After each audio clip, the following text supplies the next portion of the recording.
नमस्कार, आपका स्वागत है दोस्तों। सनातन हिंदू धर्म के प्राचीन पुराणों और शास्त्रों में पक्षियों के संबंध में बहुत ही महत्वपूर्ण संकेत और उपाय बताए गए हैं। पक्षियों के पंखों को प्राचीन काल से ही शुभता का प्रतीक माना जाता है। अलग अलग पक्षियों के पंखों का उपयोग अलग अलग पूजा अनुष्ठान में किया जाता है। पक्षियों के पंखों को घर में रखना भी बहुत शुभ होता है।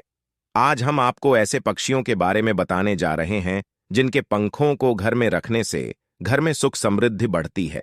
इन पंखों को अगर आप सही दिशा और सही स्थान पर रखते हैं तो निश्चित ही आपके धन में वृद्धि होती है। पक्षियों के पंखों का अचानक से मिलना भी कई प्रकार के संकेत देता है। यदि आपके घर में किसी पक्षी के पंख गिरते हैं तो इससे आपको शुभ अशुभ संकेत भी प्राप्त हो सकते हैं, जिन्हें कभी नजरअंदाज नहीं करना चाहिए। इन पंखों को आप संभाल कर सही स्थान पर रखते हैं तो इसके शुभ परिणाम भी आपको मिल सकते हैं।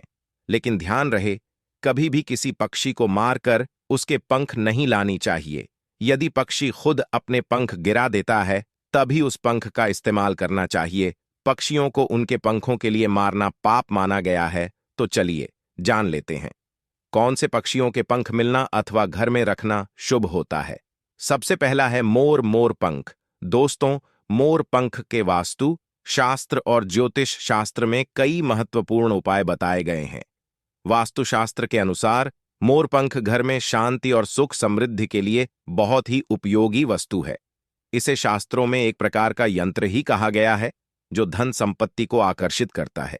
यदि मोरपंख को घर में सही दिशा और सही स्थान पर रखते हैं तो इससे घर में धन का आगमन होता है। संचित धन में कई गुना अधिक वृद्धि होती है। मोरपंख को घर में रखने से पैसे की आवक कई गुना बढ़ जाती है। इसके लिए आपको केवल 3 मोरपंख लेने हैं और उससे जुड़े महत्वपूर्ण वास्तु उपाय करने हैं, जिसके बारे में आज हम आपको बताएंगे। इसीलिए इस महत्वपूर्ण जानकारी को आप पूरा जरूर सुनें। सबसे पहले हम जानते हैं कि मोर और मोर के पंख का हमारे धार्मिक शास्त्रों में क्या मेन है। बताया गया है, धार्मिक ग्रंथों के अनुसार मोरपंख एक चमत्कारिक यंत्र होता है और इसका प्रयोग तांत्रिक क्रियाओं में भी किया जाता है। प्राचीन युग से ही मोरपंख को तांत्रिक साधनाओं में महत्वपूर्ण माना गया है। साथ ही ज्योतिष शास्त्र में भी मोरपंख को बहुत ही महत्व दिया गया है। इसके साथ ही पुराणों में भी मोरपंख से जुड़े उपायों का वर्णन मिलता है। आयुर्वेद में भी मोरपंख के बारे में बताया गया है कि किस प्रकार से मोरपंख घर से रोग तथा बीमारियों को दूर रखता है। यदि घर में कोई व्यक्ति बीमार है तो मोर पंख का प्रयोग करके उसे स्वस्थ बनाया जा सकता है। मोर से जुड़ी पुराणों में कई कथाएं लिखी हुई हैं। पक्षी शास्त्र में मोर से जुड़ी एक कथा का वर्णन मिलता है। प्राचीन युग में संध्या नाम का एक असुर हुआ करता था। वह बहुत ही शक्तिशाली और बड़ा तपस्वी था। गुरु शुक्राचार्य से विद्या प्राप्त करके संध्या नाम का असुर देवताओं को अपना शत्रु मानने लगा था। उसने ब्रह्मदेव और भगवान शिव से वरदान प्राप्त किया और बहुत अधिक शक्तिशाली बन गया। उसके बाद उसने स्वर्ग पर आक्रमण किया और कई देवताओं को बंदी बना लिया। लेकिन उस असुर को पराजित करने के लिए देवताओं ने एक योजना बनाई और उसके लिए उन्होंने मोर की सहायता ली। सभी देवता और 9 ग्रह मोर के पंखों में विराजित हो गए, जिससे मोर बहुत ही अधिक शक्तिशाली बन गया और विशालकाय रूप धारण करके उस मोर ने संध्या असुर पर आक्रमण कर दिया। इस युद्ध में संध्या असुर का वध हो गया और देवताओं को उनका आधिपत्य फिर से प्राप्त हुआ। सभी देवताओं ने मोर की प्रशंसा की और उसे भी पूजनीय होने का वरदान दे दिया। तभी से मोर को बहुत ही पवित्र माना जाता है। जिस स्थान पर भी मोर पंख होता है वहां पर 9 ग्रहों का अशुभ प्रभाव नहीं पड़ता है। दोस्तों, केवल आर्षि मुनि और देवता ही नहीं बल्कि भगवान श्री कृष्ण भी मोर की प्रशंसा करते हैं। भगवान श्री कृष्ण ने मोर की श्रेष्ठता का वर्णन किया है और उन्होंने मोर के पंख को अपने मुकुट में धारण करके मोर के श्रेष्ठ होने का प्रमाण भी दिया है। मोरपंख के बिना भगवान श्री कृष्ण कहीं पर भी नहीं जाते हैं। श्री कृष्ण कहते हैं, मोर शांति और प्रेम का प्रतीक है। मोर सुख समृद्धि का भी प्रतीक है। मोर का पंख मनुष्य की हर प्रकार की नकारात्मक शक्ति से रक्षा करता है।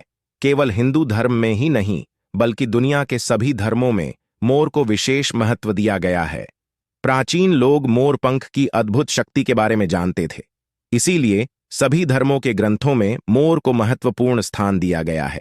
हिंदू धर्म में मोर को धन की देवी माँ, लक्ष्मी विद्या की देवी सरस्वती, भगवान श्री गणेश, हनुमान जी तथा कार्तिकेय जी से भी जोड़कर देखा जाता है। माँ लक्ष्मी को सुख, समृद्धि और संपन्नता की देवी माना जाता है। मोर पंख का प्रयोग करके माँ लक्ष्मी को प्रसन्न किया जा सकता है और सुख संपन्नता को प्राप्त किया जा सकता है। यदि मोर पंख के साथ आप अपने घर में बांसुरी रखते हैं तो इससे परिवार में प्रेम और सौहार्द बना रहता है। दोस्तों, हमारा घर एक मंदिर की तरह होता है। अगर इसमें रहने वाले सदस्य रोज आपस में झगड़ा करने लगे तो यह मंदिर कम, युद्ध का मैदान अधिक लगने लगता है। घर में क्लेश और झगड़े होने के कई कारण हो सकते हैं, लेकिन सबसे बड़ा कारण होता है घर में नकारात्मक ऊर्जा का प्रवेश करना। लेकिन हमारे घर में यह नकारात्मक ऊर्जा आखिर कहां से प्रवेश करती है और इस नकारात्मक ऊर्जा को दूर करने के लिए कौन से उपाय करने चाहिए? वास्तुशास्त्र के अनुसार प्रत्येक घर में नकारात्मक ऊर्जा फैलाने वाली चीजें मौजूद होती हैं। इन वस्तुओं के बिना हमारा घर चल नहीं पाता है।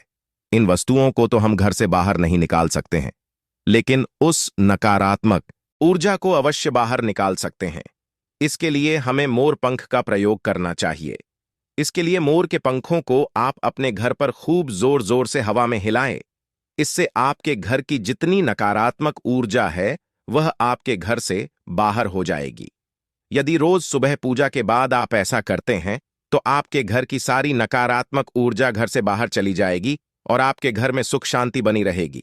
इसी बात को ध्यान रखते हुए आज हम आपको बताएंगे कि घर में वो कौन सी 3 जगह है जहां पर आपको मोरपंख जरूर रखना चाहिए, और इन जगहों पर अगर आप मोरपंख रख देते हैं तो आपके घर में भी सबसे अधिक सकारात्मक ऊर्जा बनी रहेंगी। सबसे पहली बात, घर से नकारात्मक ऊर्जा को दूर करने के लिए अगर घर में नकारात्मक ऊर्जा है और परिवार के सदस्यों की तरक्की में अड़चनें निर्माण हो रही है तो आप अपने मुख्य द्वार के ऊपर गणेश जी की प्रतिमा रखें और प्रतिमा की दोनों ओर मोर पंख अवश्य रखें। इससे आपके घर में किसी भी प्रकार की नकारात्मक ऊर्जा प्रवेश नहीं कर पाएगी। यदि आपका मुख्य द्वार वास्तुशास्त्र के नियमों के विरुद्ध है तो आप मुख्य द्वार पर 3 मोर पंख अवश्य रखें। इससे वास्तु दोष समाप्त हो जाएंगे।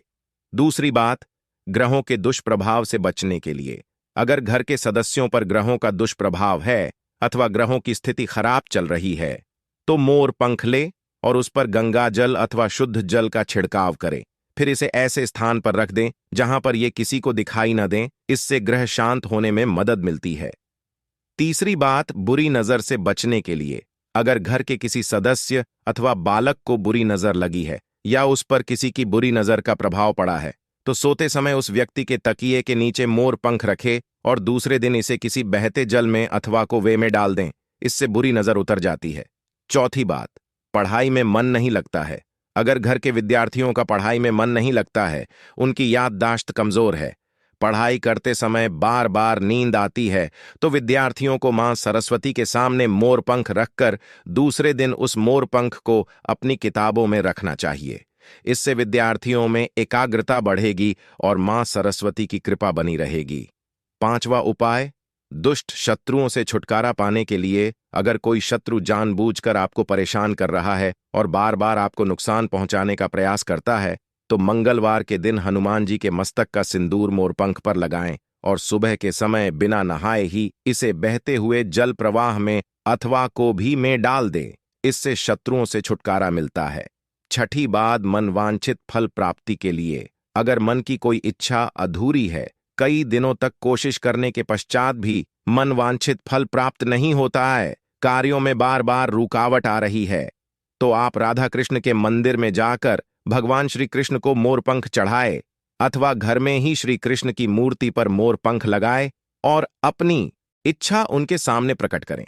बात अगर पति पत्नी के बीच तनाव हो, अगर घर के अंदर क्लेश है, पति पत्नी के बीच बार बार झगड़े होते हैं, आपसी प्रेम कम होने लगा है, तो उनके बेडरूम में दक्षिण पूर्व की दिशा में मोर पंख रख देना चाहिए। इससे दोनों के बीच में प्रेम बढ़ेगा और आपसी मनमुटाव कम होगा। अथवा उपाय, धन में वृद्धि के लिए अगर धन की कमी है, अचानक धन खर्च हो जाता है, तो घर में तिजोरी अवश्य बनाएं।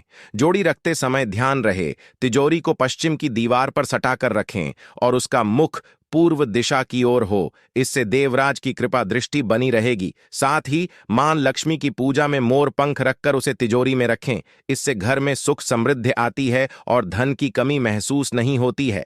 यदि धन की समस्या आ रही है तो घर के अग्निकोण में अर्थात दक्षिण पूर्व दिशा में अपनी कमर से ऊपर कंधे की ऊंचाई पर 2 मोर पंख शुक्ल पक्ष में लगाएं। जल्दी ही धन प्राप्ति के नए अवसर प्राप्त होने लगेंगे। 9वां उपाय, आप किसी भी शुभ दिन मोर का एक पंख लेकर घर के किसी ऐसे स्थान पर रखें जहां पर आने जाने वाले लोगों की नजर सबसे ज्यादा पड़ती है। असल में मोर का पंख नकारात्मक ऊर्जा को अवशोषित करता है, इसलिए आपको इसको ऐसे स्थान पर लगाना चाहिए जहां ये सभी को नजर आए। मोर के पंख का ये उपाय न सिर्फ आपको बल्कि आपके घर के सदस्यों के जीवन में भी सुख और समृद्धि जरूर लेकर आएगा। अब जानते हैं कबूतर के पंख के बारे में। दोस्तों, अगर कबूतर आपके घर में पंख छोड़ देता है तो इसे शुभ माना गया है। इस अंक को सफेद अथवा लाल रंग के वस्त्र में लपेटकर मां लक्ष्मी का ध्यान करते हुए इसे धन रखने वाले स्थान पर रख देना चाहिए। ध्यान रहे, इस पंख पर किसी बाहरी व्यक्ति की दृष्टि नहीं पड़नी चाहिए, अन्यथा इसका प्रभाव नष्ट हो जाता है। कबूतर के पंख को तिजोरी में रखने से धन में कई गुना अधिक वृद्धि होती है। अगर आप कर्ज से परेशान हैं अथवा आप कर्ज को चुका नहीं पा रहे हैं, आपका धन किसी के पास लंबे समय से अटका पड़ा है, तो कबूतर के 3 अंक लेकर इसे घर के अलग अलग कोने में रख दें। अगर आप कबूतर का पंख दक्षिण दिशा के कोने में रखते हैं तो घर में सुख शांति बनी रहेगी। उत्तर दिशा के कोने में रखने से धन संपत्ति में वृद्धि होती है। यदि पति पत्नी के बीच लड़ाई झगड़े होते रहते हैं तो कबूतर का एक पंख पति पत्नी के बेडरूम में पूर्व दिशा के कोने में रख देना चाहिए। इस उपाय से घर में शांति बनी रहेगी और पति पत्नी में प्रेम और विश्वास बढ़ेगा। शास्त्रों के अनुसार काले रंग का पंख ज्ञान, साहस और दीर्घायु का प्रतीक होता है। यह पंख आमतौर पर वे का होता है।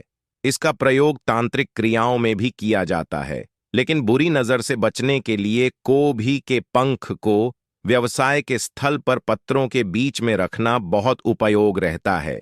इससे व्यक्ति को सही निर्णय लेने की क्षमता प्राप्त होती है और सफलता मिलती है। तो दोस्तों, इस प्रकार से आप इन पक्षियों के पंखों का उपयोग अपने घर में कर सकते हैं।